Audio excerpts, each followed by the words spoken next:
Hello everyone, welcome to Disha academy. അപ്പോൾ നമുക്കറിയാം റെയിൽവേയുടെ എക്സാം സീസണാണ് നടന്നുകൊണ്ടിരിക്കുന്നത്. റെയിൽവേ ALP കഴിഞ്ഞു, റെയിൽവേ RPF SI നടന്നുകൊണ്ടിരിക്കുകയാണ്.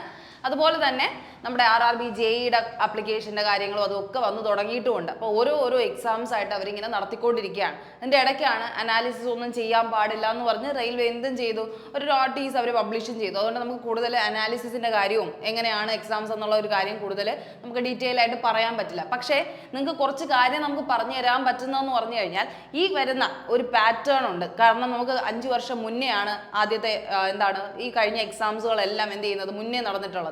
അപ്പോൾ ഇനി എഴുതാൻ പോകുന്ന ഒരു എക്സാം പാറ്റേൺ എന്ന് പറയുന്നത് ഈ ഒരു വർഷം റിലീസ് ചെയ്ത ഒരു രീതിയിലായിരിക്കും മുന്നോട്ട് പോകുന്നത്. അപ്പോൾ ആ ഒരു പാറ്റേൺ നിങ്ങൾ ജസ്റ്റ് ഒന്ന് അറിഞ്ഞിരുന്നാൽ നിങ്ങൾക്ക് കുറച്ചും കൂടെ എഫിഷ്യൻ്റ് ആയിട്ട് പഠിക്കാൻ പറ്റും എന്നുള്ളൊരു ഉറപ്പ് കൊണ്ടാണ് ഈ ഒരു രീതിയിൽ നമ്മൾ എന്ത് ചെയ്യുന്നത്, സ്ട്രാറ്റജി ഒന്നും കൂടെ ജസ്റ്റ് ഒന്ന് നിങ്ങൾ മാറ്റി കഴിഞ്ഞു കഴിഞ്ഞാൽ ഇനി വരുന്ന എക്സാംസ് എങ്കിലും നിങ്ങൾക്ക് കുറച്ചും കൂടെ നന്നായിട്ട് പെർഫോം ചെയ്യാൻ പറ്റും എന്നുള്ളൊരു കാര്യമാണ് ഇതിലൂടെ പറയാനായിട്ട് നമ്മൾ ഉറപ്പിക്കുന്നത്. എന്തായാലും NTPC ഉണ്ട്, ഗ്രൂപ്പ് D ഉണ്ട്, ഇതെല്ലാം നമുക്ക് ഇനി ഇമ്പോർട്ടൻ്റ് ആയിട്ടുള്ള ഒരു എക്സാമാണ്. അതുകൊണ്ട് തന്നെ നിങ്ങൾ ഇനി ഈ ഒരു സ്ട്രാറ്റജി വെച്ചും കൂടെ പഠിക്കാനായിട്ട് ശ്രമിക്കുക. നമുക്കറിയാം ബേസിക് സയൻസ് എന്ന് പറയുന്നത് സയൻസ് എന്ന് പറയുന്ന ഒരു സബ്ജക്റ്റ് ഏറ്റവും കൂടുതൽ റെയിൽവേക്ക് ഇഷ്ടപ്പെട്ട ഒരു സബ്ജക്റ്റാണ്. അതുകൊണ്ട് അവർ GK എന്ന് പറഞ്ഞാലും സയൻസിന് ഒരു വെയിറ്റേജ് കൊടുത്താണ് നോർമലി ചോദിച്ചുകൊണ്ടിരുന്നത്. പക്ഷേ ഇത്തവണത്തെ ഒരു ഇതെടുത്ത് നോക്കുകയാണെങ്കിൽ, ALPയുടെ ക്വസ്റ്റ്യൻസ് എടുത്ത് നോക്കുകയാണെങ്കിൽ, അല്ലെങ്കിൽ RPFൻ്റെ കുട്ടികൾ പറഞ്ഞത് വെച്ചൊക്കെ നോക്കുകയാണെങ്കിൽ എന്താണ് ഈ ഒരു സയൻസ് എന്ന് പറയുന്നത് അവരെന്താണ് ഒരുപാട് GK സംബന്ധിച്ച് നോക്കുകയാണെങ്കിൽ അത്രത്തോളം ചോദിച്ചില്ല എന്നുള്ള ഒരു കാര്യം ഒരുപാട് പേര് പറഞ്ഞു. അതാകുമ്പോൾ നമുക്കറിയാലോ 50 മാർക്ക് ഇപ്പോൾ അവർ പറയുകയാണ് 50 മാർക്കിന് GK ഉണ്ടെന്ന് പറയുമ്പോൾ നമ്മൾ അറ്റ്ലീസ്റ്റ് നമ്മൾ പ്രതീക്ഷിക്കുന്ന എന്താണ് 25 ജനറൽ സയൻസും GK 25 എന്നുള്ള രീതിയിലാണ്. പക്ഷെ അങ്ങനെയല്ല RPFനൊന്നും വന്നത് എന്നുള്ളൊരു അറിവ് ഇപ്പോൾ എന്ത് ചെയ്തു നമുക്ക് കിട്ടിയതാണ്. കാരണം ഇത്രയും നാളത്തെ ഒരു എക്സ്പീരിയൻസ് വെച്ച് നോക്കുകയാണെങ്കിൽ, അല്ലെങ്കിൽ ഇത്രയും നാളും നമ്മൾ എക്സാംസ് ഇവാലുവേറ്റ് ചെയ്ത് വെച്ച് നോക്കുകയാണെങ്കിൽ നമുക്കറിയാം ുള്ളത് ജനറൽ സയൻസിന് അത്രത്തോളം വെയിറ്റേജ് കൊടുക്കും എന്നുള്ളൊരു കാര്യമാണ്. പക്ഷെ ഇങ്ങനെ എടുത്തു പറയാത്ത ഒരു രീതിയിൽ നമ്മൾ ഒരു അസ്യൂമേഷൻ പോലെ ആയിരുന്നു അല്ലേ നമ്മൾ ചെയ്തുകൊണ്ടിരുന്നത്. സയൻസിന് ഇമ്പോർട്ടൻസ് ഉള്ളത് കൊണ്ട് നമ്മൾ അങ്ങനെ ചെയ്തു എന്നാണ്. പക്ഷേ ഇനി പഠിക്കുന്നവർ അതൊന്ന് ശ്രദ്ധിച്ച് പഠിക്കുക. കാരണം GK എന്ന് പറയുന്ന ഒരു സബ്ജക്റ്റിൽ ജനറൽ സയൻസ് എന്ന് പറഞ്ഞ ഒരു വിഭാഗം നമ്മൾ സെപ്പറേറ്റ് ചെയ്യാണ്ട് തന്നെ ഇപ്പോൾ GK എന്ന് പറയുമ്പോൾ നമ്മൾ ഹിസ്റ്ററി പഠിക്കുന്നു, ജോഗ്രഫി പഠിക്കുന്നു, പൊളിറ്റിക്സ് പഠിക്കുന്നു, ഇതെല്ലാം പഠിക്കുന്നു. അതേപോലെ സയൻസും പഠിച്ചാൽ മതി എന്നുള്ള രീതിയിലേക്ക് മാറ്റുക. കാരണം ഒരുപാട് നമ്മൾ ജനറൽ സയൻസിന് ഇങ്ങനെ ഡെഡിക്കേറ്റ് ചെയ്തിരുന്നിട്ട് നമുക്ക് മാർക്ക് കിട്ടിയില്ല എന്ന് പറയുന്ന ഒരു അവസ്ഥ വരാൻ പാടില്ലല്ലോ. അതുകൊണ്ട് തന്നെ എന്താണ് ഇതിൻ്റെ വെയിറ്റേജ് എന്ന് കൃത്യമായി മനസ്സിലാക്കി ഈ ഒരു എക്സാം പാറ്റേൺ ഇപ്പോൾ റിലീസ് ചെയ്തിട്ടുള്ള ഇപ്പോൾ ALPയുടെ ആൻസർ കീ റിലീസ് ചെയ്ത കാര്യം നിങ്ങൾ എല്ലാവരും അറിഞ്ഞു കാണും. അപ്പോൾ അതൊക്കെ വെച്ച് നോക്കി നമുക്ക് എന്ത് ചെയ്യാം, ഒരു അനാലിസിസ് നടത്തിയ ഒരു രീതിയിൽ നിങ്ങളൊന്ന് പറഞ്ഞ് മനസ്സിലാക്കാനാണ് ഈ ഒരു വീഡിയോ ചെയ്യുന്നത്. അപ്പോൾ എന്താണെന്ന് കൃത്യമായിട്ട് നിങ്ങൾ എന്ത് ചെയ്യുക, ഒന്ന് മനസ്സിലാക്കാനായിട്ട് ശ്രമിക്കുക കേട്ടോ. അപ്പോൾ എന്തുകൊണ്ടാണ് നമ്മൾ ആ based on latest exam pattern, കാരണം നമ്മൾ ഒരുപാട് എക്സാം എഴുതിയിട്ടില്ലല്ലോ. കാരണം ഈ 5 വർഷത്തിൻ്റെ ഗ്യാപ്പിൽ വീണ്ടും വരുമ്പോൾ എന്താണ് ചേഞ്ചസ് എന്ന് നിങ്ങൾക്ക് ഓട്ടോമാറ്റിക്കലി അറിയാൻ ഒരു താല്പര്യം കാണുമല്ലോ. അതിനെ എടുത്തു വെച്ചിട്ടാണ് റെയിൽവേ എക്സാംസ് ഇനി എഴുതാൻ പോകുന്നവർ ഇത് ശ്രദ്ധിച്ചിട്ട് പോവുക. സയൻസ് ഇങ്ങനെ പഠിച്ചു നോക്കാം എന്നുള്ളൊരു രീതിയാണ് പറയുന്നത്. ഇങ്ങനെ പഠിക്കാൻ ശ്രമിക്കുക കേട്ടോ. ഇനിയുള്ള ആൾക്കാർ അങ്ങനെ ശ്രമിക്കുക. അപ്പോൾ നമുക്കറിയേണ്ടത് വാട്ട് വി ഡൺ ഓൾറെഡി, നമ്മൾ ഓൾറെഡി കംപ്ലീറ്റ് ചെയ്തത് എങ്ങനെയാണെന്നുള്ളൊരു കാര്യമാണ് ആദ്യം പറയുന്നത്. എന്താണ്, നിങ്ങൾ എല്ലാവരും സിലബസ് കവർ ചെയ്തു. നിങ്ങളിപ്പോൾ ഓഫ്ലൈനിൽ പഠിക്കുന്നു, അല്ലെങ്കിൽ ഓൺലൈനിൽ പഠിക്കുന്നു, യൂട്യൂബ് ക്ലാസ്സസ് നോക്കി പഠിക്കുന്നു. നിങ്ങൾ ഏകദേശം ഒരു സിലബസ് ഓറിയൻറ്റഡ് ലെവൽ, അല്ലെങ്കിൽ നിങ്ങൾ സെൽഫായിട്ട് നിങ്ങൾ പഠിച്ചവരാണെങ്കിൽ നിങ്ങൾ എന്ത് പഠിച്ചു, how can we okay syllabus cover ചെയ്താണ് നിങ്ങൾ ചെയ്തത്. Okay, what we done already എന്ന് പറഞ്ഞാൽ നിങ്ങൾ ഓൾറെഡി സിലബസ് കവർ ചെയ്തു. അത് കഴിഞ്ഞ് എന്ത് ചെയ്തു, YCTയുടെ പ്രീവിയസ് ഇയർ ക്വസ്റ്റ്യൻസ് പഠിച്ചു അല്ലേ. YCT എന്ന് പറയുന്നതാണ് റെയിൽവേയുടെ ഏറ്റവും പ്രധാനപ്പെട്ട ടെസ്റ്റ് ആയിരുന്നത്. അതെല്ലാം അരച്ച് കലക്കി നിങ്ങൾ കുടിച്ചിട്ടായിരിക്കും നിങ്ങൾ എന്ത് ചെയ്തത് പോയത് അല്ലേ. നിങ്ങൾ ഒരുപാട് റെയിൽവേ ക്വസ്റ്റ്യൻസ് ഒക്കെ അറ്റൻഡ് ചെയ്ത് പ്രീവിയസ് ഇയർ ക്വസ്റ്റ്യൻസ് ഒക്കെ മോക്കിലൂടെ ചെയ്തിട്ടായിരിക്കും പോയത്.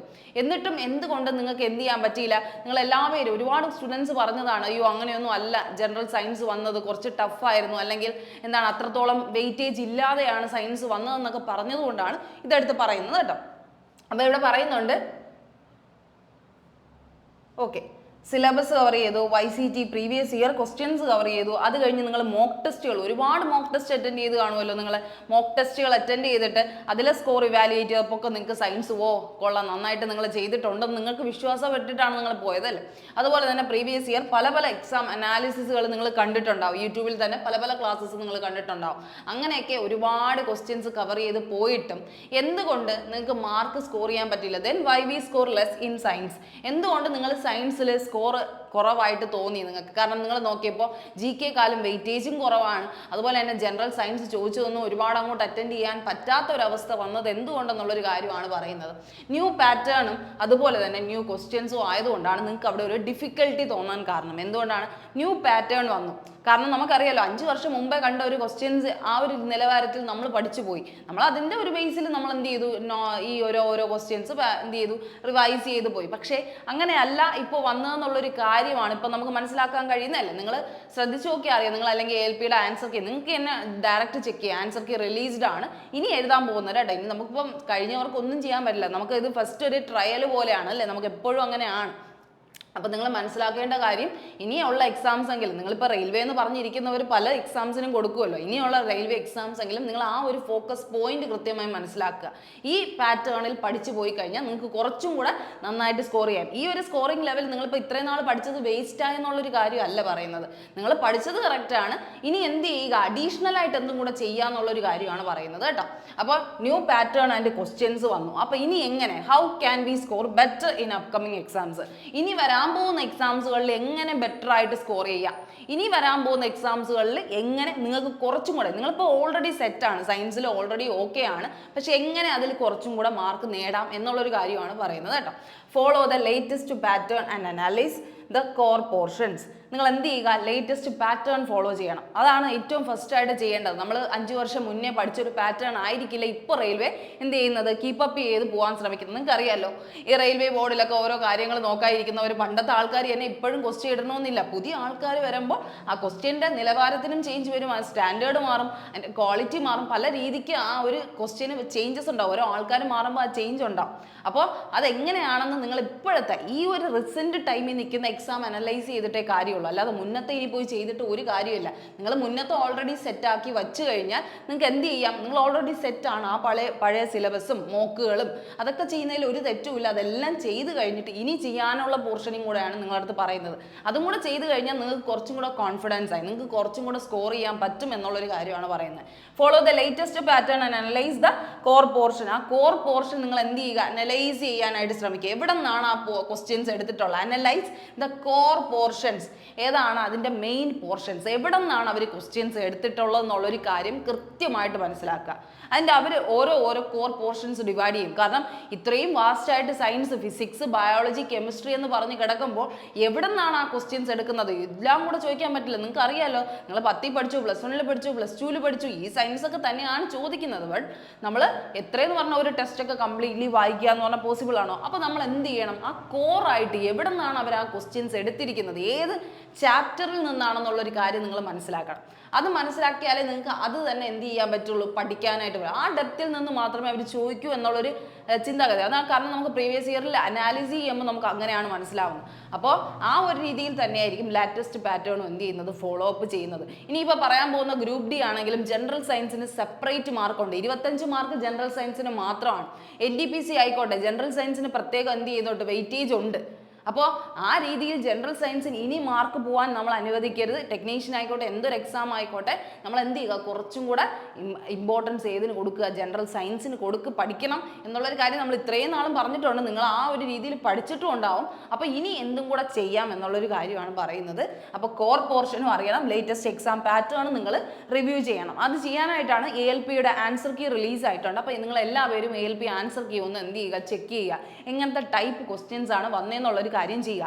ഇതിനെല്ലാം ബെസ്റ്റ് സൊല്യൂഷൻ എന്ന് പറയുന്നത്, നിങ്ങൾക്ക് ടൈം ഉണ്ട്, നിങ്ങൾ ബാക്കി എല്ലാം കവർ ചെയ്തു. ഞാൻ ആദ്യം പറഞ്ഞ പോലെ സിലബസ് കവർ ചെയ്തു, അത് കഴിഞ്ഞ് നിങ്ങൾ YCT പ്രീവിയസ് ഇയർ ക്വസ്റ്റ്യൻസ് എടുത്ത് നോക്കി കഴിഞ്ഞു, അത് കഴിഞ്ഞിട്ട് നിങ്ങൾ മോക്കുകൾ ചെയ്തു, അത് കഴിഞ്ഞ് പ്രീവിയസ് ഇയർ എക്സാമുകൾ കുറേയൊക്കെ അനലൈസ് ചെയ്തു. നിങ്ങൾ ഇതെല്ലാം കഴിഞ്ഞവരാണെങ്കിൽ നിങ്ങൾ അടുത്തിനി എന്ത് ചെയ്യുക, ബെസ്റ്റ് സൊല്യൂഷനായിട്ട് കാണേണ്ടത് എന്താണ്, NCERTയുടെ ടെക്സ്റ്റ് ബുക്കാണ്. കാരണം അവർ ടെക്സ്റ്റ് ബുക്ക് ബേസ് ചെയ്തിട്ടാണ് ഇപ്പോൾ ചോദ്യങ്ങൾ ചോദിക്കുന്നത്. NCERT എന്ന് പറയുമ്പോൾ CBSE ലെവലിലുള്ള NCERT ടെസ്റ്റ്. ഇപ്പം നമ്മൾ NTPCക്ക് ആണ് പഠിക്കുന്നതെങ്കിൽ നിങ്ങൾ എന്താണ്, +2 നിലവാരമാണ് അല്ലേ, +2 സ്റ്റാൻഡേർഡിൽ പഠിക്കുക. ടെക്നീഷ്യൻ ആണെങ്കിൽ ഇപ്പം 10th ആണോ IT ആണോ എങ്ങനെയാണോ ആ ഒരു സ്റ്റാൻഡേർഡ് കീപ്പ് ചെയ്യുക എപ്പോഴും. ഇപ്പോൾ ഏറ്റവും ബെസ്റ്റ് എന്ന് പറയുന്നത് നിങ്ങൾ +1 ക്ലാസ്സിലെ എന്താണ് ഫോർ ക്ലാസ് 11th, അതാണ് നമ്മൾ എടുത്ത് പറഞ്ഞിരിക്കുന്നത് NCERT ടെക്സ്റ്റ് ബുക്ക്. സയൻസിൻ്റെ NCERT ആണ് കേട്ടോ, സയൻസിൻ്റെ NCERT ടെക്സ്റ്റ് ബുക്ക്. സയൻസിൻ്റെ NCERT ടെക്സ്റ്റ് ബുക്ക് എടുത്തിട്ട് ക്ലാസ് 11th മാത്രം നിങ്ങൾ എന്ത് ചെയ്യുക, ടാഗ് ചെയ്ത് പഠിക്കുക. അതെന്ത് ചെയ്യുക, കാരണം നിങ്ങൾക്ക് അറിയാലോ അതിൽ തന്നെ അവർ ഹെഡ്ലൈൻസും അതുപോലെ തന്നെ ഏറ്റവും ഇമ്പോർട്ടൻറ്റ് ചാപ്റ്റേഴ്സ് ആയിട്ട് ഡിവൈഡ് ചെയ്തിട്ടുണ്ട്. അപ്പോൾ നിങ്ങൾ ഈ ഒരു എക്സാം സിലബസ്, അതായത് ഈ ആൻസർ കീ എടുത്ത് വെച്ച് റിവ്യൂ ചെയ്യുമ്പോൾ നിങ്ങൾക്ക് മനസ്സിലാവും ഇന്ന ചാപ്റ്റേഴ്സിൽ നിന്നാണ് വന്നിട്ടുള്ളത്. അപ്പോൾ ആ ചാപ്റ്റേഴ്സ് മാത്രം എടുത്ത് പഠിക്കുമ്പോൾ അവർ തന്നെ NCERT-കാർ തന്നെ എന്ത് ചെയ്തിട്ടുണ്ട്, അണ്ടർലൈൻ ചെയ്തിട്ടുണ്ട്, അല്ലെങ്കിൽ ബ്ലൂ കളറിൽ അതിന് എന്ത് ചെയ്തിട്ടുണ്ട്, ഹൈലൈറ്റ് ചെയ്ത് വെച്ചിട്ടുണ്ട്. അപ്പോൾ അങ്ങനത്തെ യൂണിറ്റ്സ് നിങ്ങൾക്ക് ഈസി ആയിട്ട് പഠിക്കാൻ പറ്റും. അപ്പോൾ നിങ്ങൾ വേറെ ഒന്നും നിങ്ങൾ എന്ത് ചെയ്യേണ്ട, റിവ്യൂ ചെയ്യേണ്ട ആവശ്യം വരത്തില്ല. നിങ്ങൾക്ക് ആ ഒരു മെയിൻ പോയിന്റ്സ് മനസ്സിലാക്കും. ആ ഒരു മെയിൻ പോയിന്റ്സ് നിങ്ങൾ എപ്പോഴും എന്ത് ചെയ്യുക, നിങ്ങൾ പണ്ടും ചിലപ്പോൾ NCERT-യുടെ ടെസ്റ്റുകൾ വായിച്ച് പഠിക്കുന്നവരായിരിക്കും, പക്ഷേ ഇത് പഠിക്കാത്ത ഒരുപാട് പേരുണ്ടല്ലോ. അപ്പോൾ അവർക്കും കൂടെ മനസ്സിലാവാനാണ് പറയുന്നത്. നമ്മൾ എപ്പോഴും NCERT ബേസ് ചെയ്ത് തന്നെയാണ് പഠിക്കേണ്ടത്. കാരണം നമ്മളെ സ്റ്റാൻഡേർഡ് എപ്പോഴും എന്താണ്, 10 +1 +2 എന്നുള്ള രീതിയിലായിരിക്കും വരുന്നത്. ഡിഗ്രി ആകുമ്പോൾ അത് കുറച്ചും കൂടെ ഒന്ന് അഡ്വാൻസ് ആയി വരുന്നത്. അല്ലാണ്ട് ബാക്കി എല്ലാത്തിനും നമ്മൾ എന്ത് ചെയ്യുക, ഈ ഒരു സ്റ്റാൻഡ്, കാരണം എപ്പോഴും പഠിക്കുന്നത് ഈ ഒരു ബേസിൽ നിന്നാണ്. ആ ബേസിൽ നിന്നേ ക്വസ്റ്റ്യൻസ് ചോദിക്കുകയുള്ളൂ. ഇതൊക്കെ തന്നെയാണല്ലോ ഡിഗ്രിയിലായാലും അഡ്വാൻസ് ആയി വരുന്നത്. അപ്പോൾ നമ്മൾ എപ്പോഴും ശ്രദ്ധിക്കേണ്ട ക്ലാസ് 11th പഠിക്കുക. എന്തുകൊണ്ട് ക്ലാസ് 11 തന്നെ പഠിക്കാൻ പറയുന്നു എന്ന് ചോദിച്ചു കഴിഞ്ഞാൽ, അതിലാകുമ്പോൾ 7, 8, 9, 10 ഇതിൻ്റെ എല്ലാത്തിൻ്റെ ഒരു ബേസിൽ നിന്ന്, അതായത് മെയിനായിട്ട് 9, 10ൻ്റെ ബേസിൽ നിന്നായിരിക്കും ഏത് വരുന്നത്, +1 ടെക്സ്റ്റ് ബുക്ക് ഇറക്കുന്നത്. അതുകൊണ്ട് തന്നെ +1-ലെ ടെസ്റ്റ് നിങ്ങൾ കൂടുതൽ കോൺസെൻട്രേറ്റ് ചെയ്ത് പഠിച്ചു കഴിഞ്ഞാൽ നിങ്ങൾക്ക് ആ ഒരു ഈസി ആയിരിക്കും, നിങ്ങൾക്ക് കുറച്ചും കൂടെ കൺവീനിയൻ്റ് ആയിട്ട് ഫീൽ ചെയ്യുന്നത് അങ്ങനെയായിരിക്കും. അപ്പോൾ അതാണ് നമ്മൾ പറയാനായിട്ട് ഉദ്ദേശിക്കുന്നത്. ഏറ്റവും ബെസ്റ്റ് സൊല്യൂഷൻ ഇനിയുള്ളതെന്ന് പറഞ്ഞു കഴിഞ്ഞാൽ ഏതാണ്, NCERT. കാരണം അവർ പകർപ്പ് നിങ്ങൾ എടുത്ത് നോക്കിക്കഴിഞ്ഞാൽ അറിയാം, ഓരോ ആൻസർ കീ നമ്മൾ അനലൈസ് ചെയ്യുമ്പോൾ അറിയാം എങ്ങനെയാണോ NCERT ടെക്സ്റ്റ് ബുക്കിലുള്ള അതേ പോയിന്റ് എടുത്ത് വെച്ചിട്ട് അതിൻ്റെ കുറേ സ്റ്റേറ്റ്മെൻറ്റ് രൂപത്തിലാണ് ചോദിക്കുന്നത്. അപ്പം നമുക്ക് കണ്ടന്റ് അറിയാതെ നമ്മൾ ചുമ്മാ PYQ സെക്ഷൻസ് മാത്രം അറ്റൻഡ് ചെയ്ത് കഴിഞ്ഞാൽ നമുക്ക് അവിടെ എന്തില്ല, ചാൻസ് ഇല്ല എന്നുള്ളതാണ്. അപ്പോൾ ഇനി ജൂനിയർ എഞ്ചിനീയറിംഗ് അറ്റൻഡ് ചെയ്യുന്നവരാണെങ്കിലും ബാക്കിയുള്ള എക്സാംസ് അറ്റൻഡ് ചെയ്യുന്നവരായാലും നിങ്ങൾ മനസ്സിലാക്കേണ്ടത് കുറച്ചും കൂടെ സ്റ്റേറ്റ്മെൻറ്റ് ഓറിയൻറ്റഡ് ആയിട്ട് നിങ്ങൾ പഠിക്കാനായിട്ട് ശ്രമിക്കുക കേട്ടോ. സ്റ്റേറ്റ്മെൻറ്റ് ലെവൽ ക്വസ്റ്റ്യൻസ് പഠിക്കാനായിട്ട് ശ്രമിക്കുക. അപ്പോൾ സ്റ്റേറ്റ്മെൻറ്റ് പഠിച്ചു കഴിഞ്ഞാൽ അതിനെന്ത് വേണം, കണ്ടന്റ് വേണം അല്ലേ. കണ്ടന്റ് ഉണ്ടെങ്കിൽ നമുക്ക് സ്റ്റേറ്റ്മെൻറ്റ് ലെവൽ, കണ്ടന്റ് നമ്മുടെ മൈൻഡിൽ ക്ലിയർ ആണെങ്കിൽ സ്റ്റേറ്റ്മെൻറ്റ് വന്നു കഴിഞ്ഞാൽ ഇതിൻ്റെ ഷേപ്പ് ഇന്നതാണ്, ഇതിൻ്റെ പൊസിഷൻ ഇങ്ങനെയാണ്, ഇങ്ങനെ ചോദിച്ചിട്ട് whether it is true or false എന്ന് ചോദിച്ചു കഴിഞ്ഞാൽ നമുക്ക് അറിയണം. ആ കണ്ടന്റ് ഡെപ്തിൽ അറിയാമെങ്കിൽ മാത്രമേ നമുക്ക് ചെയ്യാൻ പറ്റൂ. അപ്പം നിങ്ങൾ ചെയ്യേണ്ട ഏറ്റവും ബെസ്റ്റ് വേ എന്ന് പറയുന്നത് എന്താണ്, NCERT ടെക്സ്റ്റ് ബുക്ക് നിങ്ങളുടെ കസിൻസോ അല്ലെങ്കിൽ നിങ്ങളുടെ അനിയത്തിമാരോ ആർക്കെങ്കിലും ടെസ്റ്റ് ഉണ്ടെങ്കിൽ അങ്ങനെ ചെയ്യുക. അല്ലെങ്കിൽ ഈവൻ നമ്മുടെ NCERT-യുടെ PDF എവിടെ അവൈലബിൾ ആണ്, നമുക്ക് ഓൺലൈനായിട്ട് അവൈലബിൾ ആണ്. അങ്ങനെ വാങ്ങിച്ച് പഠിക്കുന്നവർക്ക് പഠിക്കുക. അല്ലെങ്കിൽ സാധാരണ കടകളിലുണ്ടല്ലോ, ഷോപ്പുകളിലൊക്കെ, അതിലൊക്കെ എന്ത് ചെയ്തിട്ടുണ്ട്, NCERT ടെക്സ്റ്റ് ബുക്സ് അവൈലബിൾ ആണ്. ഇനി അതും കൂടെ ഒന്ന് ജസ്റ്റ് ഒന്ന് നിങ്ങൾ ട്രൈ ചെയ്യുക, സമയം ഉള്ളവരാണെങ്കിൽ. അല്ലാതെ ഇനിയിപ്പോൾ ജൂനിയർ എഞ്ചിനീയറിംഗ് അടുത്ത് കഴിഞ്ഞു, നിങ്ങൾ വേണമെങ്കിൽ ജസ്റ്റ് ഒന്ന് എന്ത് ചെയ്യാം, നിങ്ങളുടെ ആൻസർ കീ മാത്രം റിവ്യൂ ചെയ്തിട്ട് പോവാം. നിങ്ങളുടെ ALP-യുടെയും RPF SI ഒക്കെ വരുമ്പോൾ അതിൻ്റെ ക്വസ്റ്റ്യൻസ് ഒന്ന് നോക്കിയിട്ട് അതിൻ്റെ മെയിൻ കോർ സബ്ജക്ട്സ് എവിടെ നിന്നാണ് വന്നത്, കോർ പോർഷൻസ് എവിടെ നിന്നാണെന്ന് മനസ്സിലാക്കി ആ ക്വസ്റ്റ്യൻസിൻ്റെ PYQ മാത്രം അറ്റൻഡ് ചെയ്താലും മതി. ഇനി അടുത്താണ് എക്സാം എങ്കിൽ. പക്ഷേ ഇനി വരാൻ പോകുന്ന NDPC, ഗ്രൂപ്പ് D ഈ ഒരു എക്സാംസിനാണ് നിങ്ങൾ പ്രിപ്പയർ ചെയ്യുന്നതെങ്കിൽ നിങ്ങൾക്ക് വാസ്റ്റ് ടൈമുണ്ട്. ആ ടൈം നിങ്ങൾ മാക്സിമം യൂട്ടിലൈസ് ചെയ്ത് NCERT ടെക്സ്റ്റ് ബുക്ക് എന്നെ പഠിക്കാനായിട്ട് ശ്രമിക്കുക. നിങ്ങൾക്കറിയാം NCERT-യുടെ 10ാം ക്ലാസ്, ഗ്രൂപ്പ് D ആണെങ്കിൽ 10ാം ക്ലാസ്സിൻ്റെ ടെക്സ്റ്റ് ബുക്ക് മാത്രം മതി നിങ്ങൾക്ക് ജസ്റ്റ് ഒന്ന് റിവ്യൂ ചെയ്യാം. പക്ഷേ ഏറ്റവും ബെസ്റ്റ് ബുക്ക് എന്ന് പറഞ്ഞാൽ +1 ടെസ്റ്റ് ആണ് കേട്ടോ. NCERT-യുടെ +1 ടെസ്റ്റ് ആണ്. ഒന്നീ അത് വാങ്ങിച്ച് പഠിക്കാനായിട്ട് ശ്രമിക്കുക. +1-ൽ ഇങ്ങനെയാണ്, ഫിസിക്സിന് 2 സെപ്പറേറ്റ് ബുക്കുകളുണ്ട്, കെമിസ്ട്രിക്ക് 2 സെപ്പറേറ്റ് ബുക്കുണ്ട്, ബയോളജിക്ക് ഒറ്റ ബുക്കായിട്ടാണ് വരുന്നത്. അപ്പോൾ ആ ഒരു രീതിയിൽ ഒന്നീ നിങ്ങൾ ഓൺലൈനായിട്ട് അവൈലബിൾ ആക്കി പഠിക്കുക, അല്ലെങ്കിൽ എന്താ ഈ പറയുന്ന PDF അവൈലബിൾ ആയി കിട്ടും കേട്ടോ. ബയോളജി ടെസ്റ്റ് ആണെങ്കിൽ ബയോളജി ടെസ്റ്റ് നടിക്കുക, ഫിസിക്സ് ആണെങ്കിൽ ഫിസിക്സ്, കെമിസ്ട്രി ആണെങ്കിൽ കെമിസ്ട്രി, അങ്ങനെ തന്നെ കിട്ടും. അപ്പോൾ അത് നിങ്ങൾക്ക് എന്ത് ചെയ്യാം, കുറച്ചും കൂടെ ഈ ഫിഗേഴ്സും അതെല്ലാം തന്നിരിക്കുമ്പോൾ നിങ്ങൾക്ക് കുറച്ചും കൂടെ ഐഡൻറ്റിഫൈ ചെയ്ത് പഠിക്കാൻ പറ്റും. യൂണിസെല്ലുലാർ, മൾട്ടി സെല്ലുലാർ, ഓരോ മിക്സ്ചേഴ്സ്, റിയാക്ഷൻസ്, ഇതെല്ലാം നിങ്ങൾ പഠിക്കേണ്ട ആവശ്യം വരും. അപ്പോൾ നിങ്ങൾ എന്തറിയണം, കോർ സബ്ജക്റ്റുകൾ അറിയണം. ഇപ്പം നമ്മൾ സയൻസിൻ്റെ കോർ പോർഷൻ എടുക്കുകയാണെങ്കിൽ ഇപ്പോൾ വന്നിട്ടുള്ളത് നിലവിൽ ALP-യുടെ അനാലിസിസും കഴിഞ്ഞപ്പോൾ നമുക്ക് മനസ്സിലായതെന്ന് പറഞ്ഞു കഴിഞ്ഞാൽ ഏറ്റവും കൂടുതൽ ALP-യിൽ ചോദിച്ചതെന്ന് പറഞ്ഞു കഴിഞ്ഞാൽ ഫിസിക്സിൽ നിന്ന് ഒപ്റ്റിക്സിൽ നിന്നാണ് ചോദിക്കുന്നത്. അതായത് ലൈറ്റിൻ്റെ കാര്യങ്ങൾ, refraction of light, scattering of light, light pass ചെയ്യുമ്പോൾ ഉള്ളത്, ലെൻസിൻ്റെ കാര്യം, മിററിൻ്റെ കാര്യം, ഇതാണ് ഏറ്റവും കൂടുതൽ വന്നിട്ടുള്ളത്. ലൈറ്റ് റിലേറ്റഡ് ആയിട്ടുള്ള ടോപ്പിക്കാണ് കയറി വന്നത്. പിന്നെ എന്താണ്, ന്യൂട്ടൺസിൻ്റെ ലോ വന്നിട്ടുണ്ട്. പിന്നെ ഫിസിക്സിലാകുമ്പോൾ കുറച്ചും കൂടെ എന്താണ്, സ്റ്റേറ്റ്മെൻറ്റ് ഓറിയൻറ്റഡ് ആയിട്ട് ഫിസിക്സ് പ്രോബ്ലംസ് ബേസ്ഡ് ആയിട്ട് ചോദിച്ചിട്ടുണ്ടായിരുന്നു കേട്ടോ. പ്രോബ്ലം ബേസ്ഡ് ഫിസിക്സ് ചോദിച്ചിട്ടുണ്ട്, ഫോഴ്സിൽ നിന്ന് ചോദിച്ചിട്ടുണ്ട്, ഇലക്ട്രിസിറ്റി ചോദിച്ചിട്ടുണ്ട്. ഇലക്ട്രിസിറ്റിയൊക്കെ ചോദിക്കുമ്പോൾ അവരെന്താ ചോദിക്കുന്നതെന്ന് ചോദിച്ചു കഴിഞ്ഞാൽ ഈ പറയുന്ന പോലെ ഇലക്ട്രിക്കലിൻ്റെ ഓരോരോ ആപ്ലിക്കേഷൻസ് വെച്ചിട്ടൊക്കെ ചോദിക്കാറുണ്ട്. സ്റ്റേറ്റ്മെൻറ്റ് ലെവലിൽ അതിന് എടുത്ത് തിരുത്തി ചോദിക്കാറുണ്ട്. ഹീറ്റ് എനർജി, മാഗ്നറ്റിക് ഫീൽഡിൻ്റെ പ്രോപ്പർട്ടീസ്, ഇങ്ങനെയൊക്കെ പറഞ്ഞിട്ടായിരിക്കും ക്വസ്റ്റ്യൻസ് വരുന്നത്. അപ്പോൾ നിങ്ങൾ കുറച്ചും കൂടെ എന്ത് ചെയ്യുക, ആ ഒരു ലെവലിൽ ഒരു കുറച്ചും കൂടെ എന്താണ് അഡ്വാൻസ് ആയിട്ട് പഠിക്കാനായിട്ട് ശ്രമിക്കുക. ഒരു സ്റ്റേറ്റ്മെന്റ് ഓറിയന്റഡ് ലെവലിൽ പഠിക്കണം. അതിന് നിങ്ങൾ ആ ടെക്സ്റ്റ് ബുക്ക് വെച്ച് വായിച്ച് പഠിച്ചാലേ നിങ്ങൾക്ക് കുറച്ചും കൂടെ എന്ത് ചെയ്യത്തുള്ളൂ, അത് യൂസ് ആവുള്ളൂ. ഈ പറയുന്ന ഞാൻ ഇപ്പോഴും പറയുന്നുണ്ട്, ലേറ്റസ്റ്റ് ആയിട്ട് നിൽക്കുന്ന ജെഇക്കാരൊന്നും പെട്ടെന്ന് വന്ന് ടെക്സ്റ്റ് ബുക്ക് പഠിക്കണം എന്നുള്ളൊരു കാര്യമേ അല്ല ഞാൻ പറയുന്നത്. ഇനി വരാൻ പോകുന്ന അപ്കമിങ് ആയിട്ടുള്ള ബാക്കിയുള്ള എക്സാംസുകാരാണ് കേട്ടോ. അല്ലാണ്ട് പെട്ടെന്നൊന്നും ചാടിക്കയറി നിങ്ങൾ ടെൻഷൻ ആവേണ്ട ആവശ്യമില്ല. നിങ്ങൾക്ക് എക്സാം പാറ്റേൺ മനസ്സിലാക്കി നിങ്ങൾ ആ ഒരു ഫോളോ അപ്പ് ചെയ്താലും നിങ്ങൾക്ക് മാർക്ക് സ്കോർ ചെയ്യാൻ പറ്റും. ഓക്കെ, ആ ഒരു കാര്യം കൃത്യമായി മനസ്സിലായി. ആരും ടെൻഷൻ ആവാനുള്ള ഒരു കാര്യമേ അല്ല പറയുന്നത്. സയൻസ് എന്ന് പറഞ്ഞാൽ നമുക്ക് കൃത്യമായിട്ട് വായിച്ചാൽ മനസ്സിലാവുന്ന ഒരു സബ്ജക്റ്റാണ്. പിന്നെ ഫിസിക്സ് ഒക്കെ കുറച്ച് പ്രോബ്ലം ഓറിയൻറ്റഡ് ആയിട്ട് നമ്മൾ ഇക്വേഷൻ ഒക്കെ കാണാതെ പഠിക്കേണ്ട ആവശ്യം വരുന്നു. അത് നിങ്ങൾ ഓൾറെഡി സെറ്റായി കാണുമെന്ന് തന്നെയാണ് ഞാൻ വിശ്വസിക്കുന്നത്. ഇനി നിങ്ങൾ പഠിച്ചതൊക്കെ പഠിച്ചതുപോലെ തന്നെ ഇരിക്കട്ടെ. ആ പഠിച്ചതിൻ്റെ കൂടെ അഡീഷണലി നിങ്ങൾക്ക് പറ്റുവാണെങ്കിൽ ILP ആൻസർ കീ വച്ചൊന്ന് ജസ്റ്റ് ഒന്ന് അനലൈസ് ചെയ്ത് ബാക്കി RRB JEE ടെക്നീഷ്യൻകാരൊക്കെ ഒന്ന് നോക്കാനായിട്ട് ശ്രമിക്കുക. അല്ലാത്തവർ കെമിസ്ട്രിയിലൊക്കെ അറ്റോമിക് നമ്പർ റിയാക്ഷൻസ് ആണ് കൂടുതൽ ചോദിച്ചത് കേട്ടോ. കെമിസ്ട്രിയിൽ ഏറ്റവും കൂടുതൽ ചോദിച്ചത് റിയാക്ഷൻ ആണ്. ഇന്നതുമായിട്ട് റിയാക്ട് ചെയ്യുമ്പോൾ, ആസിഡും ബേസുമായിട്ട് റിയാക്ട് ചെയ്യുമ്പോൾ, കാർബണിന്റെ കോമ്പൗണ്ട്സ് തമ്മിൽ റിയാക്ട് ചെയ്യുമ്പോൾ, ഇങ്ങനെയൊക്കെ കുറേ റിയാക്ഷൻ ടൈപ്പ് ക്വസ്റ്റ്യൻസ് ആണ് ചോദിക്കുന്നത്. ഓർഗാനിക്കിൽ നിന്നും അതുപോലെ തന്നെ അങ്ങനത്തെ ക്വസ്റ്റ്യൻസ് ആണ് കൂടുതൽ വന്നത്. നമ്മുടെ മിക്സ്ചർ ആൻഡ് എലമെന്റ്സിൽ നിന്നൊക്കെ ഉള്ള heterogeneous mixture, suspensions, particles of matter, ഇങ്ങനെയൊക്കെ പറഞ്ഞിട്ടുള്ള ക്വസ്റ്റ്യൻസ് ആണ് കൂടുതൽ വന്നത്. അത് ശ്രദ്ധിച്ച് പഠിക്കുക. അതിന്റെ ബേസിക് കോർ സബ്ജക്ട്സുകൾ പോർഷൻസ് എടുത്തു വെച്ച് പഠിക്കുക കേട്ടോ. ഇനി അടുത്ത് നമ്മുടെ ബയോളജി സുവോളജി എന്ന് പറഞ്ഞ ഒരു സബ്ജക്ട്, ബയോളജിയിൽ ബോട്ടണി സുവോളജിയിൽ വന്നതെന്ന് പറഞ്ഞാൽ ഹോർമോൺസ് ചോദിച്ചിട്ടുണ്ട്, ഗ്ലാൻസ് ചോദിച്ചിട്ടുണ്ട്, എൻസൈം, ടിഷ്യൂ. പ്ലാന്റിനെ കുറിച്ചിട്ടാണ് കൂടുതലും ചോദിച്ചത്. Hormones, glands, enzyme, tissue. പിന്നെ എന്താണ് നമ്മുടെ ഹ്യൂമൻ, അതായത് സുവോളജി റിലേറ്റഡ് ആണെങ്കിൽ എന്താ ചോദിച്ചതെന്ന് ചോദിച്ചു കഴിഞ്ഞാൽ റീപ്രൊഡക്ഷൻ ബേസ് ചെയ്തിട്ടുള്ള ജെനറ്റിക്സ് ചോദിച്ചു, സെക്സ് ഡിറ്റർമിനേഷൻ്റെ കാര്യങ്ങൾ ചോദിച്ചു, സെക്സിന് റിലേറ്റഡ് ആയിട്ടുള്ള ടോപ്പിക്സ്, ഓരോ എൻസൈം ഹോർമോണൽ ചേഞ്ചസ് ചോദിച്ചിട്ടുണ്ട്. അതുപോലത്തെ സെക്സ് ഡിറ്റർമിൻ ചെയ്യുന്ന കുറച്ച് ഫാക്ടേഴ്സ് ചോദിച്ചിട്ടുണ്ട്, ജെനറ്റിക്സ് ചോദിച്ചിട്ടുണ്ട്. പിന്നെ എക്കോസിസ്റ്റം എന്ന് പറയുന്ന ഒരു പോർഷൻ എടുത്തു ചോദിച്ചു. കാരണം നമ്മൾ ബയോളജി പഠിക്കുമ്പോൾ എക്കോസിസ്റ്റം അങ്ങ് തള്ളിക്കളയാണ് ചെയ്യുന്നത്, എക്കോളജി എന്ന് പറയുന്ന ചാപ്റ്റർ. പക്ഷെ അത് തള്ളാണ്ട് നിങ്ങൾ എൻവയോൺമെന്റൽ ഫാക്ടേഴ്സ് ആൻഡ് എക്കോളജി എന്ന് പറയുന്ന കുറച്ചും കൂടെ എന്ത് ചെയ്യുക, ഒന്ന് ടച്ച് ചെയ്തെങ്കിലും പോകാനായിട്ട് ശ്രമിക്കുക. നിങ്ങൾക്ക് വായിച്ചാലെങ്കിലും മനസ്സിലാവുന്ന രീതിയിൽ പോകാൻ ശ്രമിക്കുക. പിന്നെ മസിൽസ്, ബ്ലഡ്, ഇങ്ങനത്തെയൊക്കെ ക്വസ്റ്റ്യൻസ് ആണ് മെയിനായിട്ട് കോറായിട്ട് ചോദിച്ചിട്ടുള്ളത് ALPയിൽ നമ്മൾ എടുക്കുമ്പോൾ നോക്കുന്നത് കേട്ടോ. അപ്പോൾ അത് നിങ്ങൾ കൃത്യമായി മനസ്സിലാക്കുക. സയൻസ് ഇമ്പോർട്ടൻ്റ് ആണോ എന്ന് ചോദിച്ചു കഴിഞ്ഞാൽ ALPക്ക് അത്യാവശ്യം നല്ല ക്വസ്റ്റ്യൻസ് വന്നിട്ടുണ്ട്. പക്ഷെ RPFന് എന്താണ് സയൻസ് കുറവായിരുന്നു എന്നാണ് കേട്ടത്. എന്തായാലും സയൻസ് പഠിക്കുന്നവർ ആ സിലബസ് കൃത്യമായിട്ട് ഓറിയൻറ്റ് ചെയ്ത് തന്നെ പഠിക്കുക. GK എന്ന് പറഞ്ഞാണ് നിങ്ങളോട് ചോദിക്കുന്നതെങ്കിൽ സയൻസിന് ഒരുപാട് ഇമ്പോർട്ടൻസ് ഇനി കൊടുക്കാതിരിക്കാൻ ശ്രമിക്കുക. ഓക്കെ, നമ്മളിപ്പോൾ RPF SI എന്ന് പറയുമ്പോൾ നിങ്ങൾക്ക് അറിയുന്നുള്ള ഒരു കാര്യമാണ്. RPF SIക്ക് 50 GK എന്നാണ് പറഞ്ഞിട്ടുള്ളത്. ഈ 50 GK എന്ന് പറയുമ്പോൾ നമ്മൾ ഓട്ടോമാറ്റിക്കലി ജനറൽ സയൻസ് റെയിൽവേയുടെ ഏറ്റവും പ്രത്യേകത ആയതുകൊണ്ട് നമ്മൾ വിചാരിച്ചു 50-ൽ 25 വീതമായിരിക്കും GKയും ജനറൽ സയൻസും വരുന്നത്. പക്ഷേ അത്ര പോലും ക്വസ്റ്റ്യൻസ് എന്തിൽ നിന്ന് വന്നിട്ടുണ്ടായിരുന്നില്ല. ഒരു 10 ക്വസ്റ്റ്യൻസ് അടുപ്പിച്ചുമാണ് എന്തിൽ നിന്ന് വന്നിട്ടുള്ളത്, ജനറൽ സയൻസിൽ നിന്ന് വന്നിട്ടുള്ളത്. ബാക്കി എല്ലാം എന്താണ്, GK ആണ് കവർ ചെയ്തത്. RPF SIയുടെ കാര്യമാണ് പറഞ്ഞത്. അപ്പോൾ അങ്ങനെ തന്നെയായിരിക്കും RPF കോൺസ്റ്റബിളും വരുന്നത്. അപ്പോൾ നിങ്ങൾ ജനറൽ സയൻസ് ഒരുപാട് ഇമ്പോർട്ടൻസ് കൊടുക്കണ്ട എന്നും ഞാൻ പറയുന്നില്ല, എന്നാലും അത്യാവശ്യം ഇമ്പോർട്ടൻസ് കൊടുത്തിട്ട് എന്ത് ചെയ്യുക, GK തന്നെ കവർ ചെയ്യാനായിട്ട് ശ്രമിക്കുക. GK കവർ ചെയ്യുമ്പോൾ ലേറ്റസ്റ്റ് ആയിട്ടുള്ള കാര്യങ്ങൾ കവർ ചെയ്യുക. കറണ്ട് അഫയേഴ്സ് റിലേറ്റഡ് ആയിട്ടുള്ള, സ്പോർട്സ് റിലേറ്റഡ്, അവാർഡ്സ് എന്നും ചോദിക്കുന്ന ടോപ്പിക്സ് തന്നെ കൂടുതൽ നിങ്ങൾ ഫോക്കസ് ചെയ്ത് പഠിക്കുക. വെറുതെ വേണ്ടാത്ത ഒന്നും പഠിച്ച് പോവാതെ കാട് കയറാണ്ട് ഏറ്റവും ഇമ്പോർട്ടൻ്റ് ആയിട്ടുള്ളത് മാത്രം പഠിക്കാനായിട്ട് എപ്പോഴും ശ്രമിക്കുക. അത് നിങ്ങളെ മാർക്ക് നേടാൻ ഏറ്റവും കൂടുതൽ സഹായിക്കും കേട്ടോ. അപ്പോൾ അത് കൃത്യമായിട്ട് നിങ്ങളെല്ലാം മനസ്സിലാക്കുക.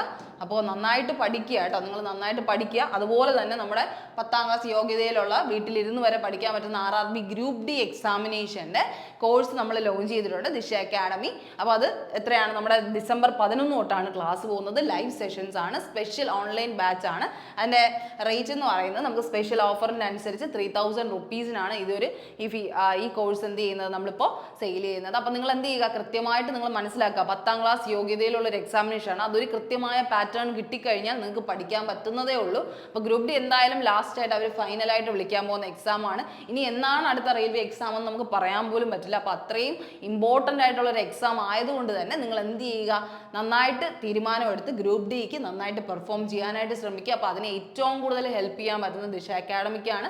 അപ്പോൾ അതുകൊണ്ട് നിങ്ങൾക്ക് മാക്സിമം നിങ്ങളുടെ എന്ത് ചെയ്യുക, ക്ലാസ്സസിൽ ജോയിൻ ചെയ്യാനായിട്ട് ശ്രമിക്കുക. നമ്മൾ 3000 റുപ്പീസിനാണ് കൊടുക്കുന്നത്. അപ്പോൾ എന്ത് ചെയ്യുക, കൂടുതൽ ഡീറ്റെയിൽസിനായി നമ്മുടെ നമ്പറിൽ കോൺടാക്ട് ചെയ്താൽ മതി കേട്ടോ. നമ്മുടെ നമ്പറിൽ കോൺടാക്ട് ചെയ്താൽ മതി നിങ്ങൾ. ഓക്കെ, കോൺടാക്ട് ചെയ്യാനുള്ള നമ്പറാണ് ഈ കൊടുത്തിരിക്കുന്നത്. അപ്പോൾ അതിൽ കോൺടാക്ട് ചെയ്ത് കഴിഞ്ഞാൽ നിങ്ങൾക്ക് എന്ത് ചെയ്യാൻ പറ്റും, നമ്മുടെ ദിശ അക്കാഡമിയിൽ വിളിച്ചു കഴിഞ്ഞാൽ ഇതിൻ്റെ കാര്യങ്ങളും ഡീറ്റെയിൽസും എല്ലാം പറഞ്ഞു തരുന്നതാണ് കേട്ടോ. അപ്പോൾ ഓക്കെ, അപ്പോൾ അത്രയാണ് നമുക്കിന്ന് പറയാനുള്ളത്. അപ്പോൾ സയൻസിൻ്റെ കാര്യം നിങ്ങൾ ശ്രദ്ധിക്കുക, പഠിക്കുന്നവർ അതനുസരിച്ച് തന്നെ പഠിച്ച് മുന്നേറാനായിട്ട് ശ്രമിക്കുക. അപ്പോൾ എല്ലാവർക്കും all the best. Thank you.